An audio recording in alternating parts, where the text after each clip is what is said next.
नमस्कार छात्रों, मेरा नाम है प्रकाश नायक। मैं श्री सर्वोदय प्रौढ़शाला एंडेकोप्पा इस पाठशाला में हिंदी अध्यापक के रूप में काम कर रहा हूँ। मैं आज आपके सामने एक नया पाठ लेकर आया हूँ। पाठ का नाम है हमारे प्यारे, दुलारे और हमारे श्रेष्ठ भारत माता के श्रेष्ठ पुत्र एपीजे अब्दुल कलाम के पाठ। एपीजे अब्दुल कलाम का पाठ का नाम है मेरा बचपन। मेरा बचपन किसका बचपन? एपीजे अब्दुल कलाम जी का बचपन के बारे में, यानी अब्दुल कलाम का जीवन परिचय जानने के लिए मैं नई विचार लेकर आपके सामने आया हूँ। पाठ का नाम है मेरा बचपन। पाठ का लेखक है APJ Abdul Kalam, doctor APJ Abdul Kalam.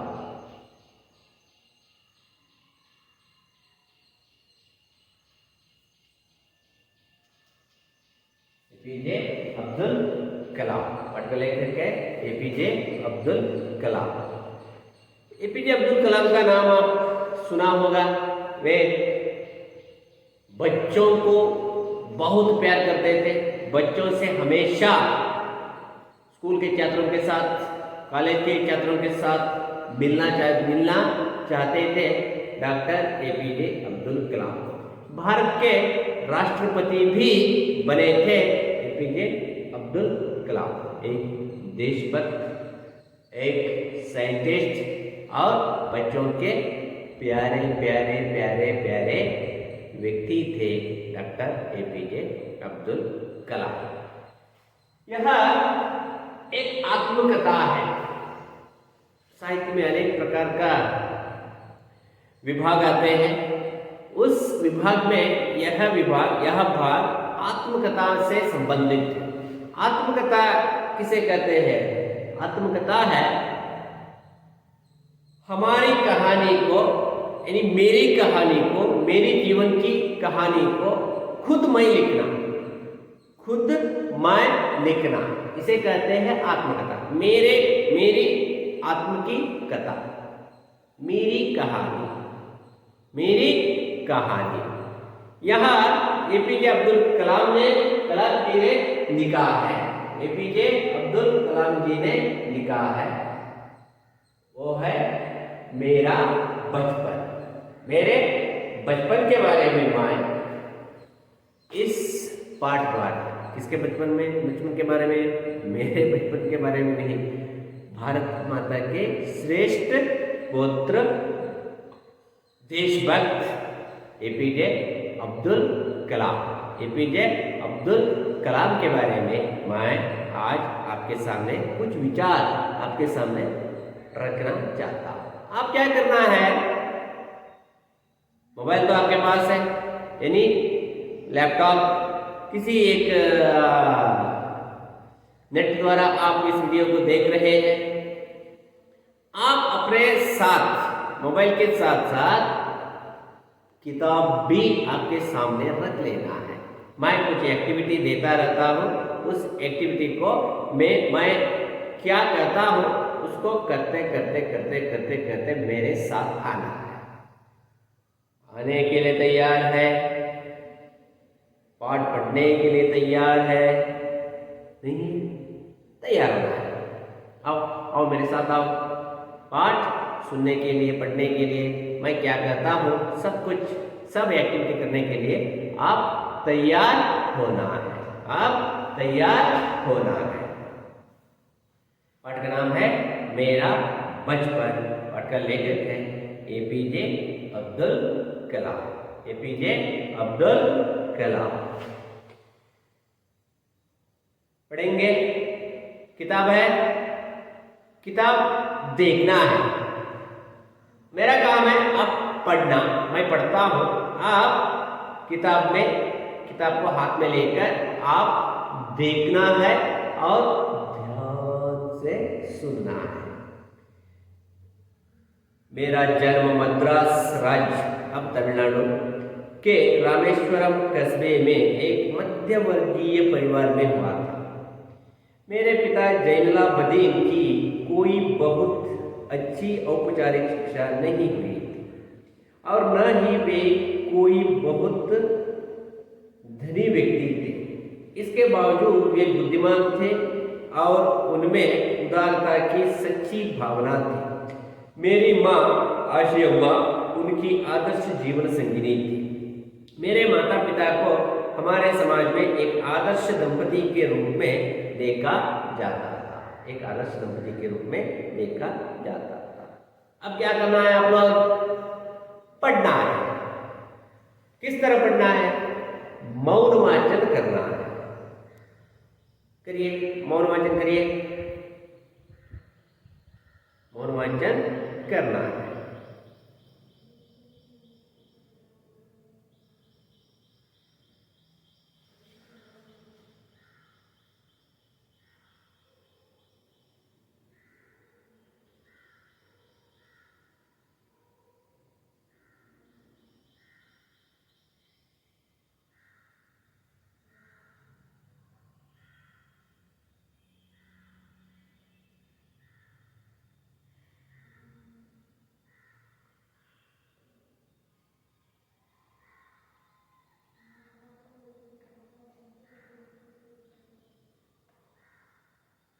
पढ़ना है, मन में पढ़ना है।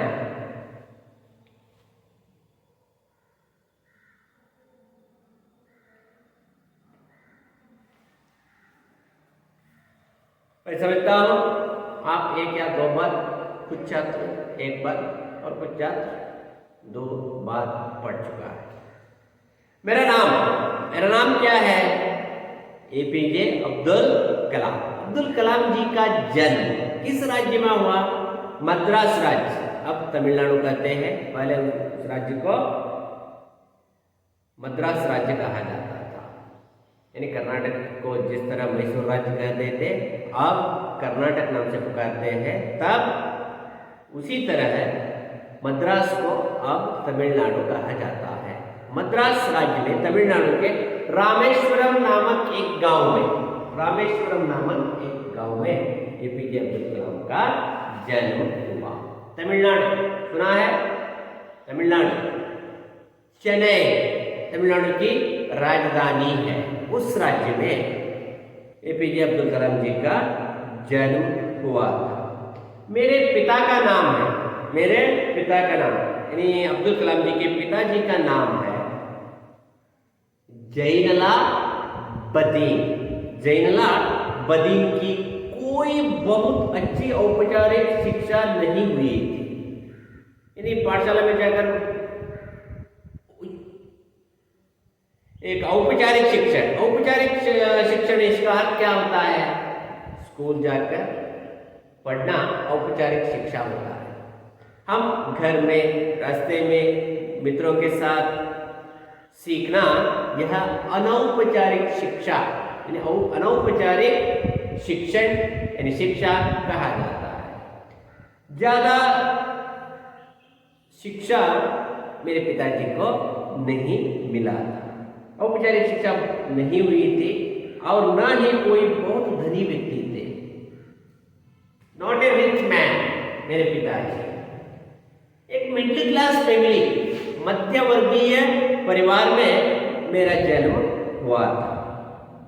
इसके बावजूद वे बुद्धिमान थे, पर मेरे पिताजी इंटेलिजेंट थे। स्कूल ज्यादा नहीं पढ़े थे, फिर भी वे बुद्धिमान थे, इंटेल थे। उनमें उदारता की सच्ची भावना थी। मेरी माँ आशी अम्मा, मेरी माँ का नाम है आशी अम्मा। पिताजी है जैनुलाब्दीन, माता है, मम्मी का नाम है आशी अम्मा। उनकी आदर्श जीवन संगिनी थी। मेरे माता पिता को हमारे समाज में एक आदर्श दंपति के रूप में देखा जाता था। मेरे माता पिता को हमारे समाज में, मुस्लिम समुदाय में, समाज में मेरे माता पिता को एक आदर्श जीवन संगिनी के रूप में देखा जाता था, यानी सम्मान मिला था। मेरे माता पिता बहुत खुशी से दाम्पत्य जीवन गुजारे थे। रूप में देखा जाता था, मैं कई बच्चों में से एक था। मैं कई बच्चों में से एक था। लंबे चौड़े व सुंदर माता पिता का छोटी खटखाटी का साधारण सा दिखने वाला बच्चा था मैं जब छोटा बच्चा था, मेरे बचपन में मैं जब छोटा बच्चा था, सुंदर लड़का नहीं था, ताकतवान शक्तिशाली लड़का नहीं था, साधारण सा लड़का था, सिंपल बॉय। हम लोग अपने पुश्तैनी घर में रहते थे। रामेश्वरम की मस्जिद वाली गली में बना यह घर चूना पत्थर व ईंट से बना पक्का घर। मस्जिद वाली घर में, हमारे घर के पास ही मस्जिद था। मस्जिद वाली गली में, गली यानी एरिया, गली यानी एरिया, गली एरिया, मस्जिद वाली गली में हमारा घर था। पुश्तैनी घर, पुश्तैनी घर, पुश्तैनी इसका अर्थ क्या होता है? पिताजी से पित्रार्जित घर, पित्रार्जित घर, पूर्वजों से मिला हुआ घर, वो कहते हैं पुश्तैनी घर में हम जीवन बिता रहे थे। सभी अनावश्यक एवं ऐशो आराम वाली चीजों से दूर रहते थे, पर घर में सभी आवश्यक चीजें समुचित मात्रा में सुलभता से उपलब्ध थी। वास्तव में मैं कहूँगा कि मेरा बचपन बहुत ही निश्चिंतता और सादगी में बीता, भौतिक एवं भावनात्मक दोनों ही दृष्टि से। हम सिंपल लाइफ यानी साधारण तरीके से जीवन बिता रहे थे। मेरे माता पिता और हमारे घर में रहने वाले सब लोग मिलकर एक खुशी का वातावरण हमारे परिवार में देखने मिलता था। यह है अब्दुल कलाम जी का घर का वातावरण। पिताजी का नाम है जैनुलाब्दीन, माता का नाम है आशिया अम्मा। किस घर में रहते थे? पुश्तैनी घर में, मध्यम वर्गीय मिडिल क्लास फैमिली, गरीब भी नहीं है, अमीर भी नहीं है, मिडिल क्लास फैमिली में मेरा जन्म हुआ। मेरा एपीजे अब्दुल कलाम जी का जन्म हुआ है।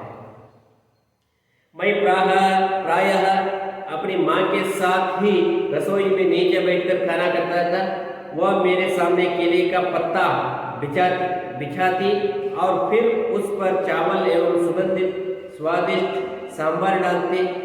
साथ में घर का बना अचार और नारियल की ताजी चटनी भी देती। मैं रसोई घर में मेरे माँ के पास बैठकर खाना खाता था। केले का पत्ता प्लेट में मैं खाना नहीं खाता था, केले के पत्ते में मैं खाना खाता था। मेरी माँ, मेरी प्यारी माँ बहुत सुंदर तरीके से खाना बनाती है।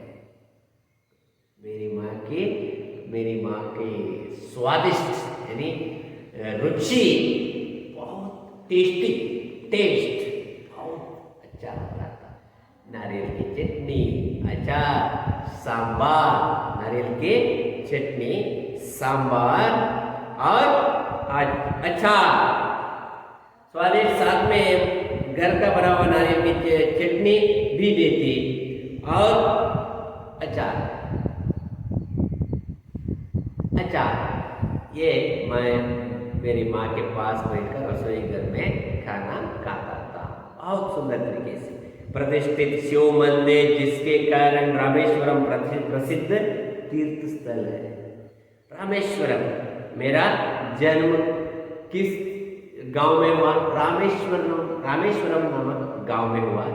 उस नगर में, मेरे गांव में, मेरा जन्म जिस नगर में हुआ, जिस गांव में हुआ, उस एरिया में रामेश्वरम प्रसिद्ध तीर्थ स्थल है का हमारे घर से 10 मिनट का पैदल रास्ता था। सिर्फ 10 मिनट में पैदल जाकर जाने से मिल जाता था वह रामेश्वरम का मंदिर, शिव मंदिर। कौन सा मंदिर? शिव का मंदिर। रास्ता था जिस इलाके में हम रहते थे वह मुस्लिम बहुल था। मैं जिस इलाके में, जिस एरिया में, जिस गली में रहता था वहाँ मुसलमान लोग यानी मुस्लिम धर्म के लोग वहाँ ज़्यादा रहते थे, लेकिन वहाँ कुछ हिंदू परिवार भी थे। सिर्फ मुसलमान नहीं, वहाँ हिंदू धर्म के परिवार भी वहाँ जीवन बिता रहे थे, खुशी से जीवन बिता रहे थे, जो अपने मुसलमान पड़ोसियों के साथ मिलजुल कर रहते थे। हमारे इलाके में एक बहुत ही पुराना मस्जिद थी जहाँ शाम को नमाज के लिए मेरे पिताजी मुझे अपने साथ ले जाते थे, अपने साथ ले जाते थे। हिंदू मुसलमान हम सब मिलकर हमारे गांव में रहते थे। वहाँ एक मस्जिद भी था। उस मस्जिद में नमाज करने के लिए, प्रार्थना करने के लिए, प्रेयर करने के लिए मेरे पिताजी मुझे शाम को लेकर जाते थे। हम क्या करते हैं, यानी हिंदू लोग क्या करते हैं, हिंदू लोग मंदिर में जाकर पूजा करते हैं, मुसलमान लोग मस्जिद में जाकर, क्राइस्त लोग चर्च में जाकर प्रार्थना करते हैं। उसी तरह मेरे पिताजी के साथ जाकर नमाज करने के लिए जाता था। रामेश्वर मंदिर के सबसे बड़े पुजारी पक्षी लक्ष्मण शास्त्री मेरे पिताजी के अभिन्न मित्र थे। आध्यात्मिक मामलों पर चर्चाएं करते रहते। जब मैं प्रश्न पूछने लायक बड़ा हुआ तो मैंने पिताजी से नमाज की प्रासंगिकता के बारे में पूछा। रामेश्वरम मंदिर के सबसे बड़े पुजारी पक्षी लक्ष्मण शास्त्री मेरे पिताजी के अभिन्न मित्र थे। यहाँ देखिए भावुकता की भावना देखिए। रामेश्वरम मंदिर में शिव मंदिर के पुजारी पक्षी लक्ष्मण शास्त्री और मेरे पिताजी, वो हिंदू है, पुजारी है, ये मुस्लिम है, पर दोनों फ्रेंड्स। कैसे मित्र थे, अभिन्न मित्र थे, क्लोज फ्रेंड्स। बहुत अच्छी तरह कुछ अनेक विचारों को चर्चा करते थे मेरे पिताजी और पक्षी लक्ष्मण शास्त्री। जब मैं एक प्रश्न मेरे पिताजी के साथ मैं पूछा, नमाज के बारे में पूछा। नमाज क्या है, नमाज क्यों करना है, प्रार्थना हम मस्जिद क्यों जाना है, इसके बारे में मैं मेरे पिताजी से पूछा। पिताजी का नाम क्या है? जैनला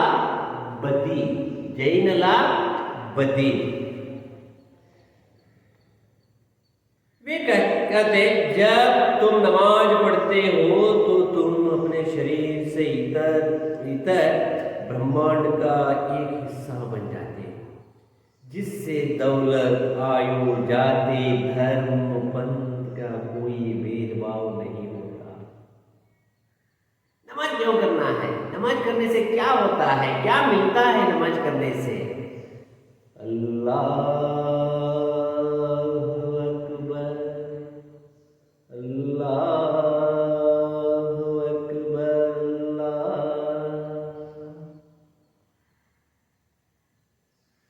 इस तरह नमाज करने से हम सब दुख की भावनाओं को छोड़कर ब्रह्मांड में यानी भगवान के पास हम जा सकते हैं।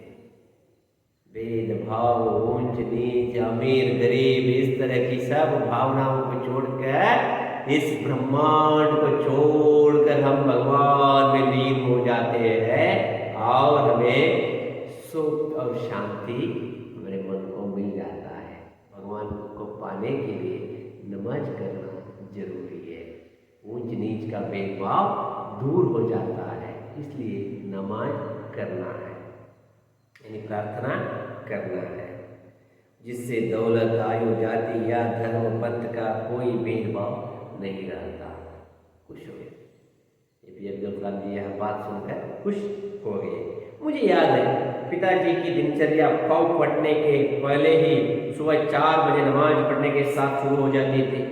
मुसलमान लोग सूर्य के उदय से पहले ही एक नमाज करते हैं दिन में। जब सूर्योदय नहीं होता, सूर्योदय के पहले ही 5 बजे या 15 या 30 मिनट 20 मिनट उधर इधर नमाज करते हैं। मेरे पिताजी भी पाँव पड़ने से पहले, नहीं सुबह होना, सूर्योदय होने से पहले ही नमाज करने के लिए मस्जिद जाते थे। और उसके बाद क्या करते थे, नमाज के बाद में हमारे नारियल के बाग जाया करते। बाग घर से करीब 4 मील दूर था, करीब दर्जन भर नारियल कंधे पर लिए पिताजी घर लौटते और उसके बाद ही उनका नाश्ता होता था। नाश्ता यानी टिफिन। चलकर नारियल के बाग जाकर वहां 10-15 नारियल को लेकर आते थे और चलकर आते थे मेरे पिताजी। करीब दर्जन पर नारियल, दर्जन इसका अर्थ होता है 12 से ज्यादा भी नारियल कंधे पर रख कर आते थे और उसके बाद ही नाश्ता करते थे मेरे पिताजी। ये है हमारे घर का परिचय। मैंने पिताजी विज्ञान एवं प्रौद्योगिकी की सारी जिंदगी में पिताजी की बातों का अनुसरण करने की कोशिश की है। मैंने उन बुनियादी सत्यों को समझने का भरसक प्रयास किया है कि ऐसी कोई दैवी शक्ति जरूर है जो हमें भ्रम, दुखों, विषाद और असफलता से छुटकारा दिलाती है तथा सही रास्ता दिखाती है। मैं मेरे पिताजी के साथ कुछ बहुत विषय समझ चुका हूँ। मैं मेरे पिताजी के साथ बहुत विषय समझ चुका हूँ और मुझे अनेक विषयों में भ्रम, दुख, विषाद, असफलता से छुटकारा दिलाती है तथा सही रास्ता दिखाती है। ऊपर देखने वाला यानी भगवान है, मैं हमारा दुख और खुशी सब किसके हाथों में है, भगवान के हाथों में है। इस तरह के अलग अलग विचार मेरे पिताजी से मुझे मिली है। जब पिताजी ने लकड़ी की नौकाएं बनाने का काम शुरू किया, नौका बनाने का काम मेरे पिताजी ने शुरू किया, नौका बनाने का काम। नौका इसका क्या होता है, पानी में जाने के लिए, आने के लिए इसका यूज किया जाता है, वो है नौका। मेरे पिताजी नौका बनाने का काम प्रारंभ किया। ये नौका एक तीर्थ यात्रियों को रामेश्वरम से धनुषकोडी तक लाने से जाने का काम आती थी। एक स्थानीय ठेकेदार अहमद जलालुद्दीन के साथ पिताजी समुद्र तट के पास नौकाएं बनाने लगे। एक स्थानीय कॉन्ट्रैक्टर, ठेकेदार इसका अर्थ होता है कॉन्ट्रैक्टर, कॉन्ट्रैक्ट करने वाला, काम कराने वाला दूसरों से। उसका नाम क्या है, अहमद जलालुद्दीन और एपीजे अब्दुल कलाम दोनों मिलकर नौका बनाने का काम प्रारंभ किए। बाद में अहमद जलालुद्दीन की मेरी बड़ी बहन जोहरा के साथ शादी हो गई। कुछ महीने के बाद मेरी बड़ी बहन सिस्टर जोहरा, नाम क्या है, जोहरा, और अहमद जलालुद्दीन,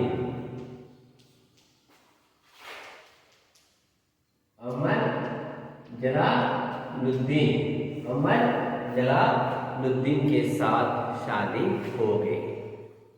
जोहरा के साथ शादी हो गई। नौकाओं का आकार लेते हुए मैं गौर से देखता था।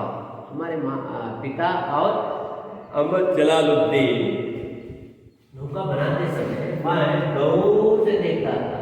गौर से देखना इस तरह देखना, गौर से देखना,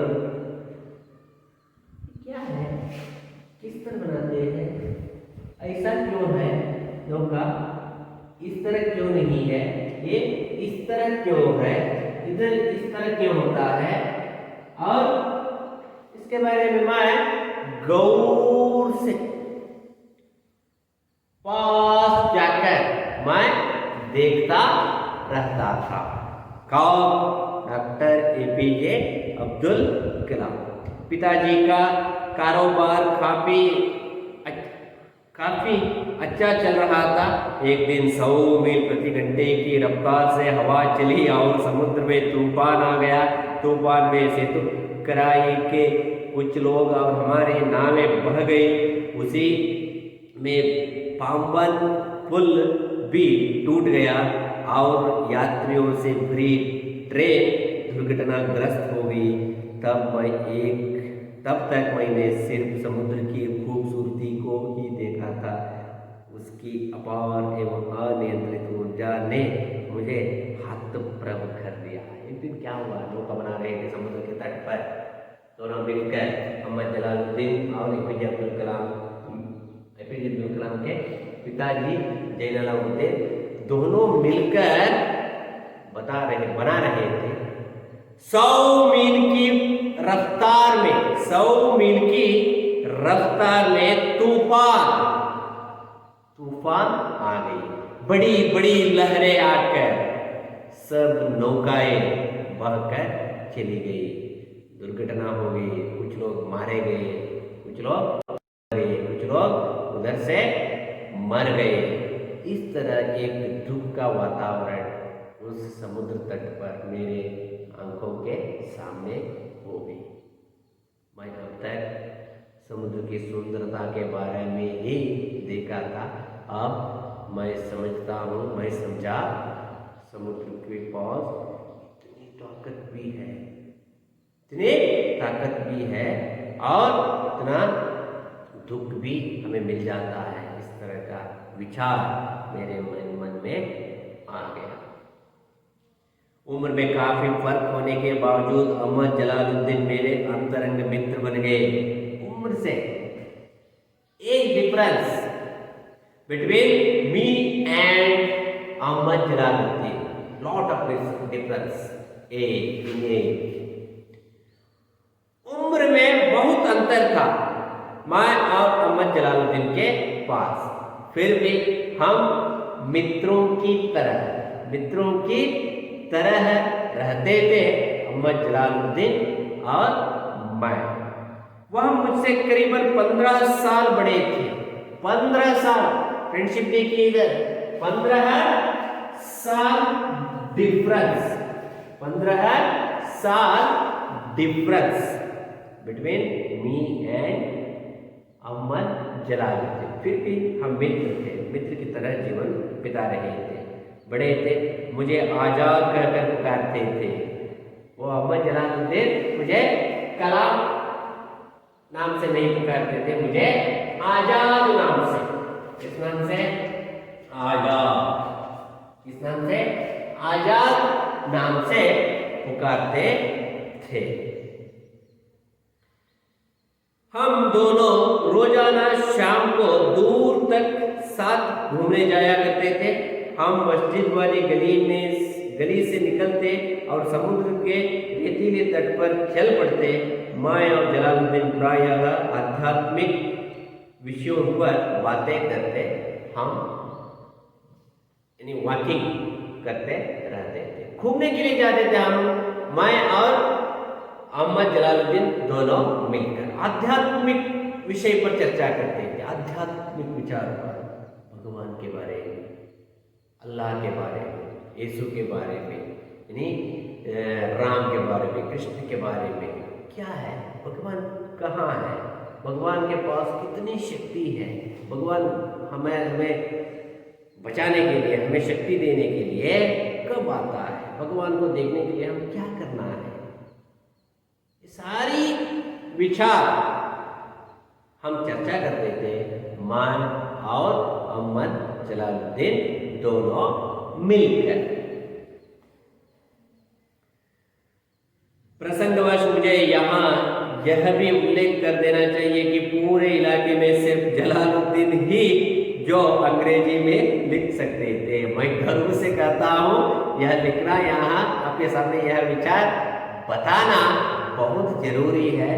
हमारे गली में, मुस्लिम एरिया में जितने लोग रहते थे, जीवन बिता रहे थे, ये व्यक्ति को भी इंग्लिश पढ़ने और लिखने के लिए नहीं आता था, पर एक ही व्यक्ति थे, वो अहमद जलालुद्दीन। अंग्रेजी में लिख सकते थे और पढ़ते भी थे, कुछ पढ़ा था अहमद जलालुद्दीन, इसलिए वह कॉन्ट्रैक्टर बना था। मेरे परिचितों में जलालुद्दीन के बराबर शिक्षा का स्तर किसी का भी नहीं था और न ही किसको उनके बराबर बाहरी दुनिया के बारे में पता था। जलालुद्दीन मुझे हमेशा शिक्षित व्यक्तियों, वैज्ञानिक खोजों और समकालीन साहित्य, चिकित्सा विज्ञान की उपलब्धियों के बारे में बताते रहते थे। वही थे जिन्होंने मुझे सीमित दायरे से बाहर निकालकर नई दुनिया का बोध कराया। इसलिए मैं APJ अब्दुल कलाम सलाम करते हैं। किसको सलाम करते हैं? अहमद जलालुद्दीन को। क्योंकि जिन्होंने मुझे उस दुनिया को छोड़कर बाहर आने का ज्ञान मुझे दिया, नहीं तो मैं सिर्फ रामेश्वरम में ही रहकर किसी छोटे मोटे काम करते उधर ही रहा करता था। इन्होंने मुझे प्रोत्साहन दिया, बाहर आने का ज्ञान दिया और बड़े बड़े विचार के बारे में और साइंटिस्ट के बारे में, बड़े साइंटिस्ट के बारे में, बड़े महान व्यक्तियों के बारे में, दुनिया के बारे में पता था। और इन्होंने चिकित्सा विज्ञान उपलब्धियों के बारे में बताते रहते थे, वही थे। इसलिए मैं APJ अहमद जलालुद्दीन को सलाम करता हूँ और उसको मुझे महान व्यक्ति APJ अब्दुल कलाम के लिए एक महान व्यक्ति थे और मार्गदर्शक भी बन गए थे। अहमद जलालुद्दीन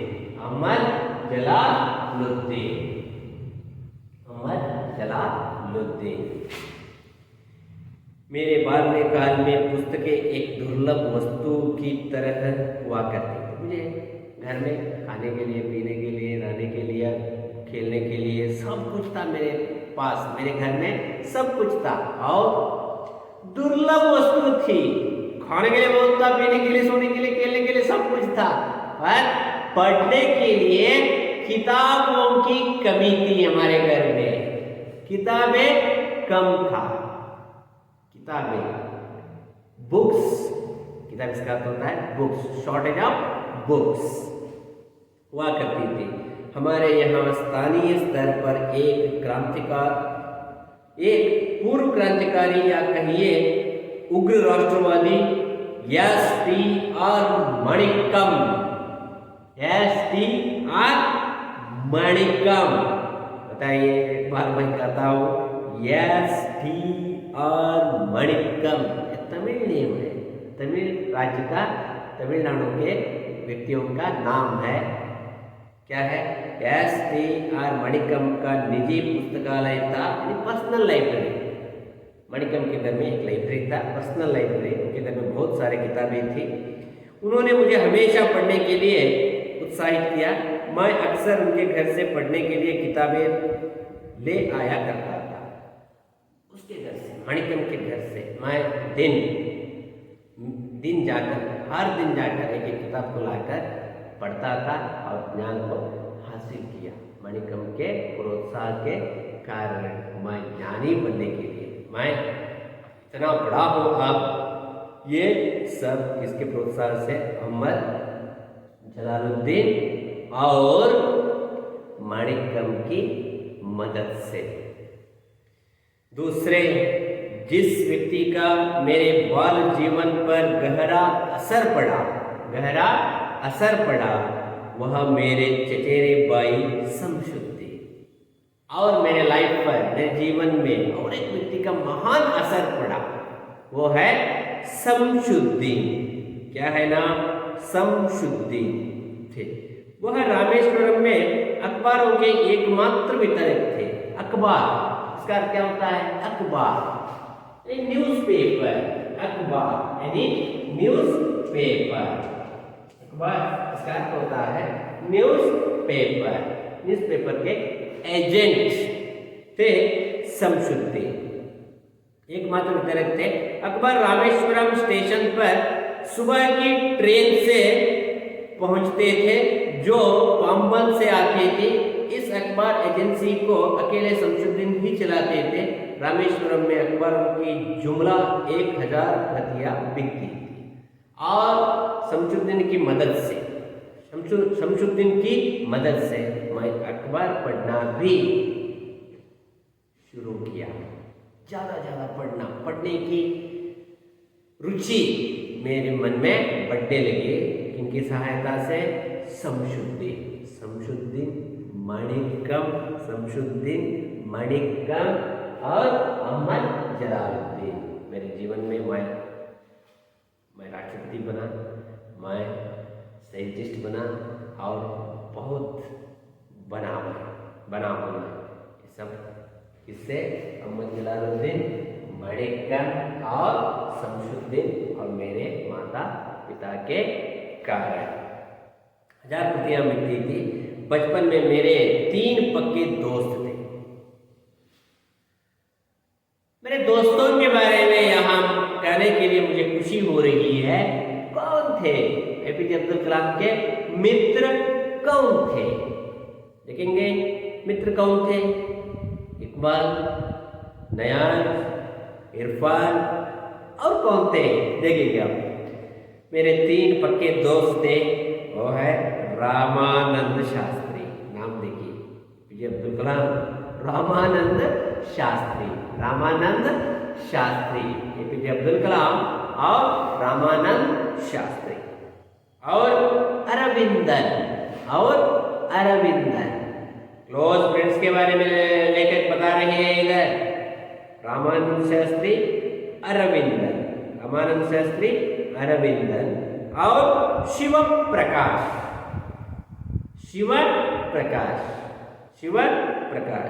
ये तीनों ही ब्राह्मण परिवार के थे। इधर देखिए, ये तीनों ब्राह्मण परिवार से आए हुए, परिवार से आए हुए थे। यानी हिंदू धर्म को, वेद पुराण शास्त्र को पढ़ाई करने वाले ब्राह्मण परिवार से आए थे ये तीनों व्यक्ति। ये मेरे दोस्त थे। रामानंद शास्त्री तो रामेश्वर मंदिर के सबसे बड़े पुजारी पक्षी लक्ष्मण शास्त्री का बेटा था। सबसे बड़े पुजारी पक्षी लक्ष्मण शास्त्री के बारे में मैं पहले ही पाठ के बीच में मैं कहा हूँ, बताया हूँ। ये कौन थे पक्षी लक्ष्मण शास्त्री? पक्षी लक्ष्मण शास्त्री और एपीजे अब्दुल कलाम जी के पिता जैनुलाब्दीन दोनों अंतरंग के मित्र थे, यानी फ्रेंड्स थे। इधर आगे चलकर क्या हो गया? पक्षी लक्ष्मण शास्त्री के बेटा रामानंद शास्त्री और जैनुलाब्दीन के बेटा एपीजे अब्दुल कलाम भी अंतरंग के मित्र बन गए। यहाँ धर्म का भेदभाव, जाति पात का भेदभाव, ऊंच नीच का भेदभाव कभी नहीं हम देख सकते हैं। यहाँ सिर्फ मित्रता है, मित्रत्व है, फ्रेंडशिप है। फ्रेंडशिप के लिए किसी तरह का जाति धर्म का अंतर नहीं रहता है। रामानंद शास्त्री तो रामेश्वरम मंदिर के सबसे बड़े पुजारी पक्षी लक्ष्मण शास्त्री का बेटा था। अलग अलग धर्म, पालन पोषण, पढ़ाई लिखाई को लेकर हम में से किसी भी हम में से किसी भी बच्चे ने कभी भी आपस में कोई भेदभाव महसूस नहीं किया। यहाँ खाना भी अलग अलग है और भाषा भी अलग है और धर्म भी, जाति भी अलग है, फिर भी हमारे भी रामानंद शास्त्री, शिव प्रकाश और अरिविंदन और एपीजे अब्दुल कलाम के बीच किसी तरह का भेदभाव नहीं था। किसी तरह का भेदभाव हमें देखने नहीं मिलता था। इस तरह एपीजे अब्दुल कलाम एक महान व्यक्ति थे। एपीजे अब्दुल कलाम महान व्यक्ति थे। मद्रास में यानी रामेश्वरम में 1931 में जन्म हुआ था। एक मध्यम वर्गीय 1931 में जन्म हुआ था एपीजे अब्दुल कलाम जी का। जैनुलाब्दीन और आशियम्मा दंपति के पुत्र थे एपीजे अब्दुल कलाम और अपने जीवन में अंत में एपीजे अब्दुल कलाम एक श्रेष्ठ साइंटिस्ट के रूप में मिसाइल मैन कहा जाता है। मिसाइल मैन कहा जाता है। मिसाइल मैन युद्ध में इसका उपयोग किया जाता है। मिसाइल मैन भी कहा जाता है। पृथ्वी, ब्रह्मोस जैसे अनेक मिसाइलों का शोध एपीजे अब्दुल कलाम से हुई है और भारत के श्रेष्ठ राष्ट्रपति भी बने एपीजे अब्दुल कलाम। बच्चों को बहुत प्यार करते थे एपीजे अब्दुल कलाम। सब मिलकर अब्दुल कलाम को आज अब्दुल कलाम के जीवन के बारे में जानकारी दिया है और हम सब मिलकर एक सैल्यूट भी देना है डॉक्टर एपीजे अब्दुल कलाम को। एपीजे अब्दुल कलाम अब स्वर्ग में है, भगवान के पास है और भारत देश को ऊपर से ही आशीर्वाद देकर भारत को आगे बढ़ाने का, यह इस देश को ऊपर से भगवान के पास रहकर ही हम सबको यानी भारतवासियों को आशीर्वाद उधर से ही दे रहे हैं। सैल्यूट करेंगे अब एपीजे अब्दुल कलाम जी को। यह है पाठ मेरा बचपन। यह एक आत्मकथा है। लेखक है एपीजे अब्दुल कलाम। मैं अब आपको प्रश्न पूछूंगा, आप जवाब देना है। आपके घर में बैठकर ही जवाब देना है। अब्दुल कलाम जी का जन्म कहाँ हुआ? अब्दुल कलाम जी का जन्म कहाँ हुआ? बताइए, देखिए, याद करिए। तमिलनाडु के रामेश्वरम में। कब हुआ? 1931। कब हुआ? 1931। कहाँ? तमिलनाडु के रामेश्वरम में एपीजे अब्दुल कलाम का जन्म हुआ। एपीजे अब्दुल कलाम जी का जन्म हुआ। यह है एपीजे अब्दुल कलाम का जन्म के बारे में। माता पिता का नाम जैनुलाब्दीन और माता का नाम आशियम्मा। आशियम्मा की स्पेशल क्या है? बहुत सुंदर तरीके से खाना बनाती है। बहुत सुंदर तरीके से चटनी, नारियल की चटनी, अचार एक बार का।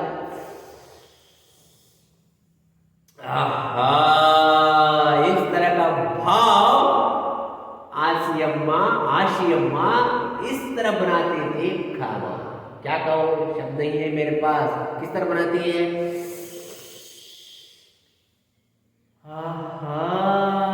बहुत सुंदर तरीके से खाना बनाती थी आशियम्मा। अब्दुल कलाम के जीवन में दुर्लभ वस्तु क्या थी? ये थी, क्या थी? ये थी, क्या थी? किताबें, बुक्सों की कमियां, इसलिए वह माणिक्यम के घर जाकर किताब लाकर पढ़ाई करते थे, किताब को पढ़ते थे और ज्ञान को हासिल करते थे। और जोहरा के पति का नाम क्या है? जोहरा के पति का नाम क्या था? इधर अहमद जलालुद्दीन। अहमद जलालुद्दीन जोहरा के पति का नाम। अहमद जलालुद्दीन क्या काम करते थे? अहमद जलालुद्दीन नौका बनाने का काम करते थे। किसके साथ मिलकर? जैनुलाब्दीन के साथ मिलकर काम करते थे। अखबार कहां से आता था? अखबार का व्यवहार किसने करता था? शमशुद्दीन। किसने? शमशुद्दीन। और एक प्रश्न, पक्षी लक्ष्मण शास्त्री के मित्र कौन थे? पक्षी लक्ष्मण शास्त्री के मित्र कौन थे? जैनुलाब्दीन। कौन? जैनुलाब्दीन। अब्दुल कलाम के 3 अंतरंग के मित्रों के नाम बताइए।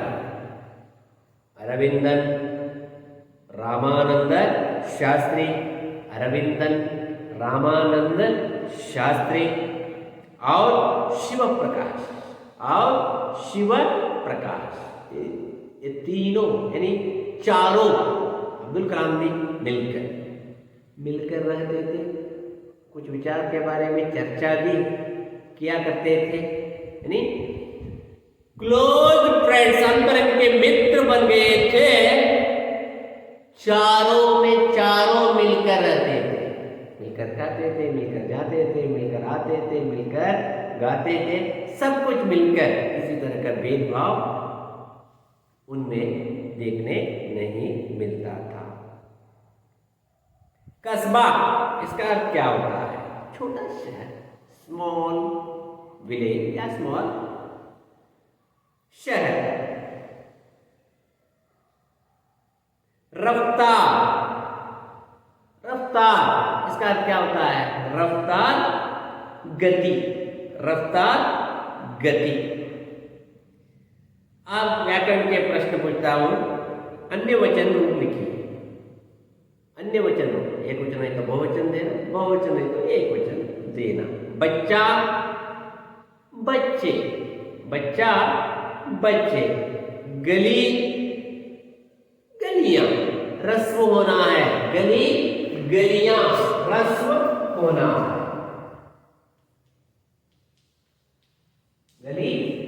गलियां, रस्व होना है। बहुवचन होते समय रस्व होना है। इधर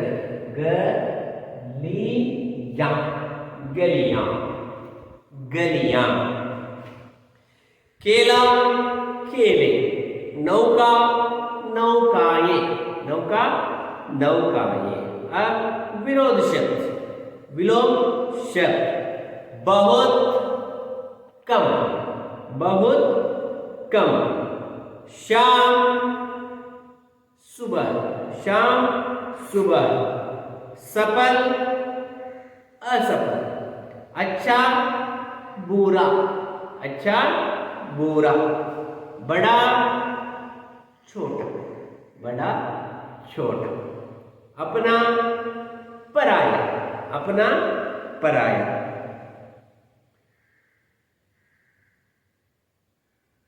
अब फिल इन द ब्लैंक्स का क्या होता है? रिक्त स्थान उनकी पूर्ति कीजिए। आशियम्मा उनकी आदर्श जीवन संगिनी थी। उनकी आदर्श जीवन संगिनी थी। रामेश्वरम प्रसिद्ध डैश है, प्रसिद्ध तीर्थ स्थल है। रामेश्वरम प्रसिद्ध तीर्थ स्थल है। अकबर एजेंसी को अकेले डैश ही चलाते थे। अकबर का व्यवहार करने वाला शमशुद्दीन, और शमशुद्दीन पर्यायवाची शब्द घर, इमारत, मकान, शरीर, देह। इस तरह यहाँ अब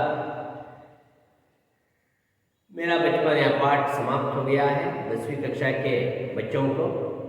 अब क्या करना है, आप लोग अपने घर में नोट्स है आपके पास, मैं पिछले 1 से 4 तक पाठ पढ़ाई समाप्त कर दिया हूँ। अब क्या करना है, आप लोग पाठ के अंत में दिए गए प्रश्नों को एक एक वाक्य, 2-3 वाक्य और 4-5 वाक्य और व्याकरण के प्रश्नों को बहुत सुंदर तरीके से लिखना है। आपकी लिखाई को, आपकी लिखावट को देखकर आपको खुश होना है, इसलिए बहुत सुंदर तरीके से धीरे से इसमें इस पाठ का नोट्स लिखना है। ओके, यह है आज का पाठ मेरा बचपन। मेरा बचपन का लेखक है doctor APJ Abdul Kalam. Okay, thank you.